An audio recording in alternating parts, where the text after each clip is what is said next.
श्री शिवाय नमस्तुभ्यम। स्वागत है आप सभी का भाद्रव मास के धागा बांधने की कथा में।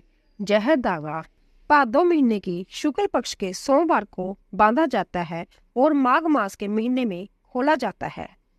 कहा जाता है कि महादेव के इस धागे को लेने और खोलने से महादेव सभी भक्तों की सभी इच्छाएं पूरी करते हैं। यदि आप महादेव के इस धागा बांधने की कथा को सुनते हैं तो भी महादेव आपकी हर इच्छा पूरी करेंगे। एक बार राजा जंगल में शिकार खेलने के लिए जा रहा था।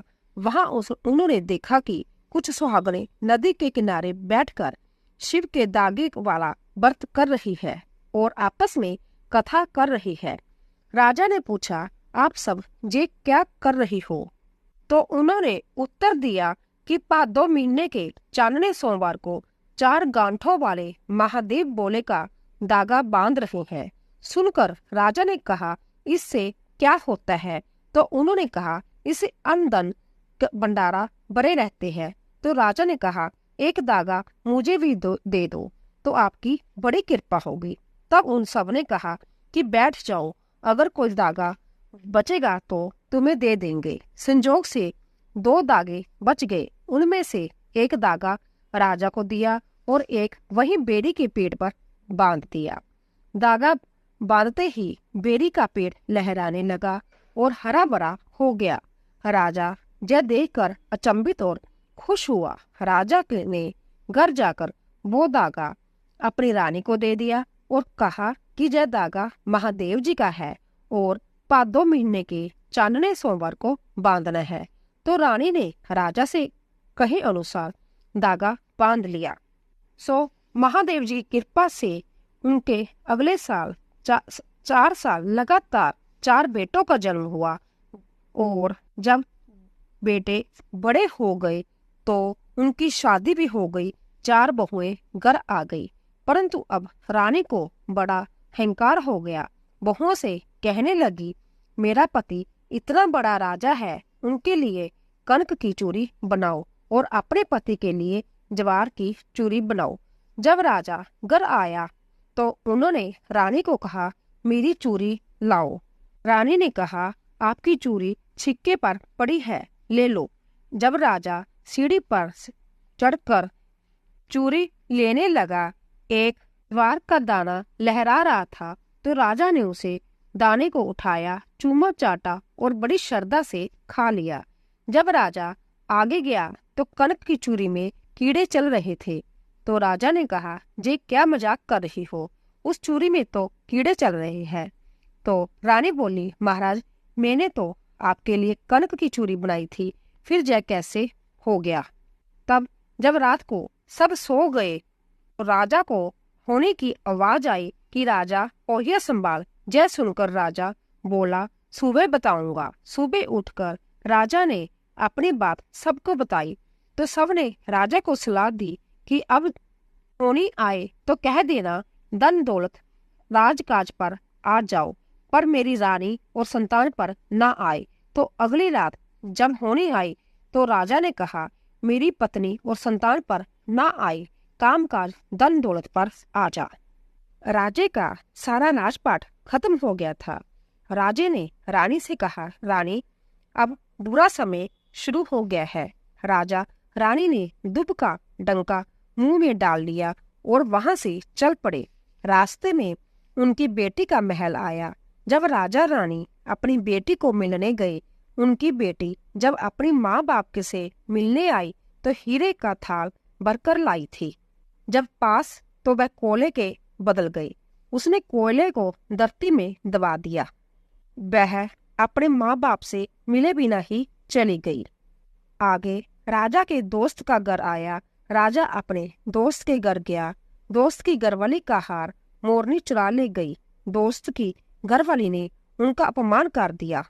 वह वहां से चल पड़े। आगे नदी के किनारे रानी को भूख लगी तो राजा एक मछुआरे के पास गया और पूछा कि तुम्हारे पास एक मछली है? मछुआरे ने जवाब दिया। राजा ने बहुत मेहनत की। उसने 2 दिन की पुरानी मछली दे दी। जब रानी मछली को पकाने लगी तो वह जल में गिर गई। जब राजा पास आया तो उसने पूछा, मछली कहाँ गई? तो वह रोने लगी। फिर राजा ने कहा, कोई बात नहीं, हमारा समय ही खराब है। आगे रानी को नींद आने लगी। राजा ने उसको ईंट का सिराना दिया। दूसरे देश के राजा ने ऐलान कर दिया कि जो सुबह 4 बजे उठकर मेरे दरबार पर आएगा, मैं उसको आधा राजपाट दे दूंगा। रानी वहां पर अकेली रह गई थी। उसने आगे जाकर एक संत की कुटिया देखी और संत को सारी बात बताई और संत की बेटी बनकर रहने लगी। एक दिन रानी ने संत को कहा, मुझे पिताजी ज्वार का आटा ला दो, मैंने भोलेनाथ का धागा खोलना है। संत सारे गांव में घूम आया पर ज्वार नहीं मिला। उसी समय राजा का नौकर आया और कहा कि तुम्हारी बेटी को महल में भेज दो।